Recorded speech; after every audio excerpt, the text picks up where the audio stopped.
अंतरिक्ष और ब्रह्मांड हमेशा से ही इंसानों को अपनी ओर आकर्षित करते आ रहे हैं। अंतरिक्ष और ब्रह्मांड को समझने की रुचि साल दर साल बढ़ती ही चली जा रही है और इसी कारण इंसानों ने अंतरिक्ष मिशन तय करने और इस रहस्यमय ब्रह्मांड को समझने के लिए बेइंतहा पैसा लुटाया है। नासा और स्पेस एक्स जैसे स्पेस एजेंसी तो अब एक कदम आगे दूसरे ग्रहों पर इंसानों को भेजने में जुटी हुई है। यकीनन पिछले कुछ दशकों में अंतरिक्ष को लेकर हमारी समझ में एक तेज इजाफा हुआ है। इन कुछ सालों में हमने अंतरिक्ष विज्ञान में बहुत सी चीजों को जाना और समझा है। कई ऐसे रहस्यों से पर्दा उठाया जो एक वक्त केवल किस्से और कहानियों का हिस्सा थी। इतने एडवांस होने के बाद भी कई लोगों को स्पेस के बारे में ठीक ठाक जानकारी नहीं है। हॉलीवुड में दिखाई जाने वाली स्पेस मूवीज स्पेस से जुड़ी कई सारी भ्रांतियां फैलाने का काम करती है। मूवीज को इंटरेस्टिंग बनाने के लिए फिल्म मेकर्स साइंटिफिक फैक्ट्स की ओर ध्यान नहीं देते और इसी कारण लोग उन्हीं चीजों पर विश्वास करने लगते हैं जैसा कि उन्हें फिल्मों या फिर आम जिंदगी में दिखाया जाता है। लेकिन अंतरिक्ष की वास्तविक फिल्मों की काल्पनिक दुनिया से बेहद अलग है। आज के इस वीडियो में हम स्पेस से जुड़े कई सारे ऐसे मिथ्ये को जानेंगे जिन्हें आज भी लोग सच मानते हैं। हमारा सूरज जलते हुए आग का एक गोला है। ये एक बहुत बड़ा मिसकंसेप्शन है कि हमारा सूरज जलते हुए आग का गोला है। दरअसल आग कहें या फायर एक केमिकल रिएक्शन होती है जो ऑक्सीजन की उपस्थिति में होती है, लेकिन सूरज पर ऑक्सीजन की मात्रा ना के बराबर है। इसका मतलब ये हुआ कि सूरज पर कभी आग लग ही नहीं सकती। इससे इतना तो साफ हो जाता है कि सूरज आग का गोला नहीं है। अब आपके मन में ये सवाल आ सकता है कि अगर सूरज आग का गोला नहीं है तो क्या है, और अगर ऐसा नहीं है तो सूरज इतना चमकदार और गर्म क्यों है। दरअसल सूरज के इतने गर्म होने का कारण आग नहीं बल्कि न्यूक्लियर फ्यूजन नामक एक प्रक्रिया है, जिसके तहत सूरज अत्यधिक दबाव के कारण हाइड्रोजन हीलियम में परिवर्तित होकर एनर्जी प्रोड्यूस करता है। सभी धूमकेतु यानी कॉमेट्स की पूंछ या लटें होती हैं। जब भी हम कॉमेट्स की कल्पना करते हैं तो हमारे मन में एक बर्फीले पत्थर और उसके साथ एक गैस और डस्ट से बनी बेहद लंबी टेल का ख्याल आता है। आखिरकार हमने किताबों और फिल्मों में कॉमेट्स को कुछ इस प्रकार से ही तो देखा है, लेकिन आपको बता दें कि ये पूरी सच्चाई नहीं है। कॉमेट्स डस्ट और गैस से मिलकर बने एक फ्रोजन ऑब्जेक्ट होते हैं। यही कॉमेट्स जब सूर्य के नजदीक आने लगते हैं तब उस दौरान उसमें मौजूद बर्फ और गैस पिघलने लगती है और एक विशाल काय टेल की रचना करती है जो सूरज की दिशा से उलट होते हैं और सूरज की रोशनी के कारण चमकने लगते हैं। लेकिन क्या सभी कॉमेट्स ऐसे ही होते हैं? वेल, इसका जवाब है बिल्कुल नहीं। जब तक कॉमेट्स सूरज से कुछ खास दूरी पर नहीं आ जाते तब तक उनमें मौजूद बर्फ और गैस पिघलती ही नहीं है और इसी कारण टेल की रचना भी नहीं होती। उदाहरण के तौर पर नेपच्यून के ऑर्बिट से बाहर और सोलर सिस्टम के अंतिम छोर यानी कि कोट क्लाउड क्षेत्र में मौजूद कॉमेट्स की टेल नहीं होती। न्यूक्लियर वेब्स की सहायता से धरती की ओर बढ़ रहे एस्टेरॉयड को नष्ट किया जा सकता है। आपने कई फिल्मों में देखा होगा कि एक रॉकेट की मदद से एक बम को एस्टेरॉयड के सामने ब्लास्ट कर दिया जाता है, जिससे वो एक एस्टेरॉयड कई सारे टुकड़ों में टूटकर नष्ट हो जाता है। लेकिन क्या ऐसा सच में होता है और क्या न्यूक्लियर वेब्स के जरिए एस्टेरॉयड से हम धरती को बचा सकते हैं? वैज्ञानिकों का मानना है ऐसा संभव ही नहीं है। एस्टेरॉयड पत्थर से बने एक खगोलीय पिंड होते हैं। अगर एक एस्टेरॉयड को न्यूक्लियर वेब्स की मदद से ब्लास्ट कर दिया जाता है तो इससे खतरा और बढ़ सकता है। ऐसा कुछ करने पर एस्टेरॉयड कई छोटे छोटे टुकड़ों में बढ़ जाएगा और वो सारे टुकड़े सीधा धरती की ओर गिरेंगे, जिससे धरती पर छोटे छोटे एस्टेरॉयड की बारिश हो जाएगी। और ये जरूरी नहीं कि सारे एस्टेरॉयड धरती के वातावरण में जलकर खराब हो जाएंगे। संभव है कि कई छोटे एस्टेरॉयड पूरी तरह वायुमंडल में खत्म ना हो और धरती पर ही आकर गिरें, जिससे एक भारी तबाही हो सकती है। इससे अच्छा तो ये रहेगा कि एक प्लांट मिशन के तहत धरती की कक्षा के नजदीक आने से पहले ही एस्टेरॉयड की दिशा को बदल दिया जाए। हालांकि ऐसे टेक्नोलॉजी अभी तक वैज्ञानिकों के पास नहीं है, पर उम्मीद है कि भविष्य में हम इसे हासिल कर लेंगे और धरती पर एस्टेरॉयड का खतरा हमेशा प्रकाश की गति ब्रह्मांड में हमेशा से ही सबसे तेज होती है, 3 लाख किलोमीटर प्रति सेकंड की गति से। यकीनन प्रकाश कुछ भी पीछे नहीं छोड़ सकता और ये बात बिल्कुल सही है कि प्रकाश ब्रह्मांड में सबसे तीव्र गति से ट्रैवल करता है। लेकिन यहाँ पर ध्यान देने वाली बात ये भी है कि ऐसा केवल स्पेस के वैक्यूम में ही होता है। प्रकाश की गति अन्य दूसरे मीडियम में कम हो जाती है, जैसे कि हवा या फिर पानी में प्रकाश उस गति से ट्रैवल नहीं करता जिस गति से वैक्यूम में करता है। आज वैज्ञानिकों के पास ऐसे ही कई सारे तरीके हैं जिसकी मदद से वो प्रकाश की गति को बेहद धीमा कर सकते हैं। यहाँ तक कि कुछ पर्टिकुलर मीडियम में इलेक्ट्रॉन भी प्रकाश के बराबर या उससे तेज उस मीडियम में गति करता है। गैस जॉइंट प्लैनेट केवल गैस से मिलकर बनी होती है।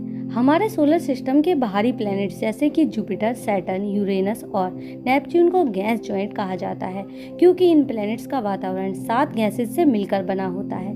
लोग ऐसा भी मानते हैं कि ये पूरे के पूरे प्लैनेट्स केवल गैस से मिलकर बने होते हैं, लेकिन ये भी एक बहुत बड़ा मिसकंसेप्शन है कि थ्योरीज हमें बताती हैं कि प्लैनेट्स का कोर सॉलिड होता है।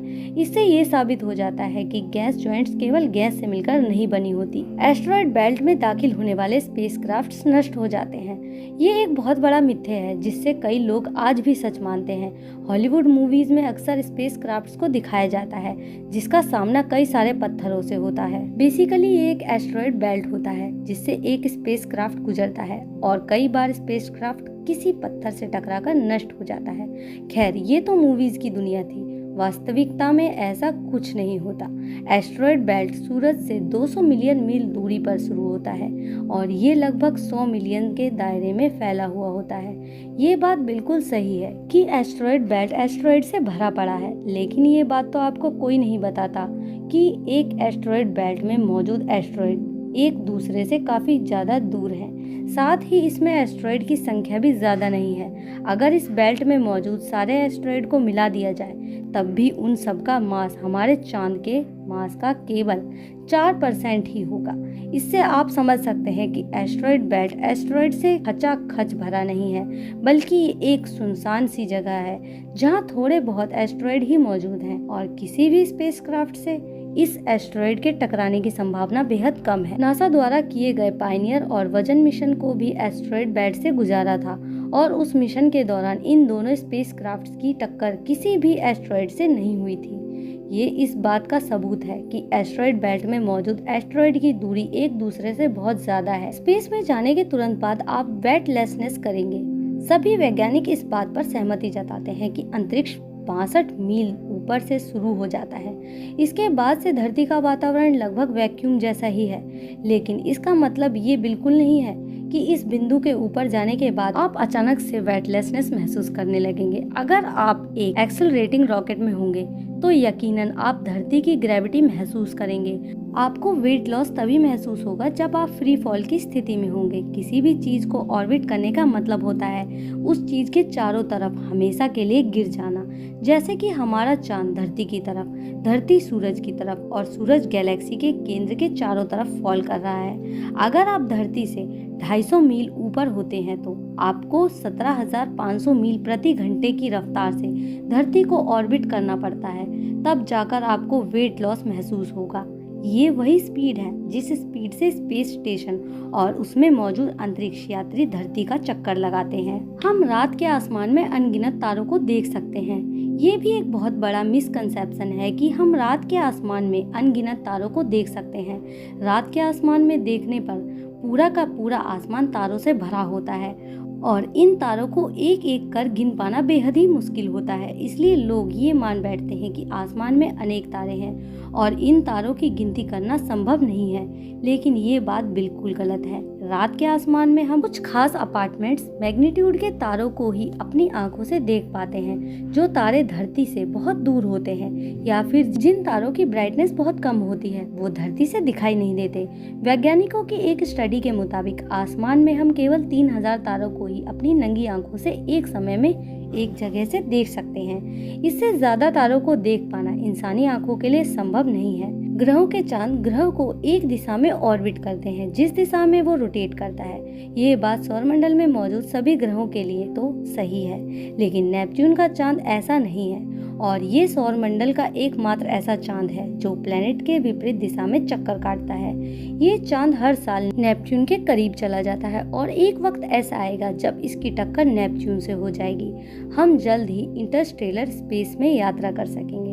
अगर आपको नहीं पता तो बता दें कि इंटरस्टेलर स्पेस दो तारामंडलों के बीच मौजूद स्पेस को कहा जाता है। इंटरस्टेलर स्पेस सौरमंडल की आखिरी वोट क्लाउड के बाद शुरू होता है।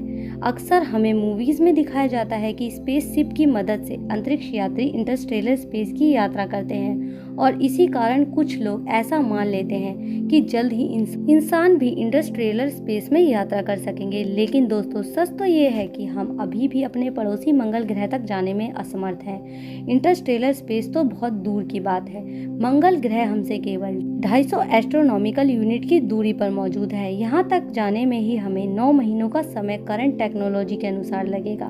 वहीं हमारा सबसे नज़दीकी तारामंडल हमसे लगभग 4 लाइट ईयर्स की दूरी पर मौजूद है।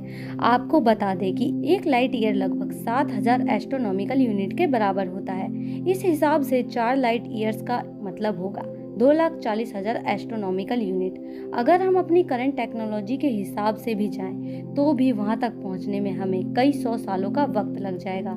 वैसे देखा जाए तो ऐसा कोई रॉकेट जो हमें अल्फा सेंचुरी तक ले जा सके बनाना संभव ही नहीं है। एक इंसान की आयु लगभग 80 साल होती है, तो इसका मतलब ये हुआ कि अगर कोई एस्ट्रोनॉट 20 साल की उम्र से भी किसी ऐसे यान में बैठकर इंटरस्टेशनल स्पेस का रुख करता है तो वहां तक पहुंचने से पहले ही एस्ट्रोनॉट की मृत्यु हो जाएगी। यहां तक कि कई पीढ़ियां भेजी जाएंगी, तब भी हम दूसरे तारामंडल या फिर इंटरस्टेलर में नहीं पहुंच पाएंगे। दोस्तों, इस वीडियो में बस इतना ही। अगर हमसे अंतरिक्ष के बारे में कोई मिथ्या छूटा हो तो प्लीज़ कमेंट करके ज़रूर बताएं। अगर आपको ये वीडियो अच्छा लगा हो तो लाइक कर दें और चैनल को सब्सक्राइब करें, साथ ही बेल आइकन दबाएं। हम आगे भी आपके लिए ऐसे ही इंटरेस्टिंग फैक्ट्स लाते रहेंगे।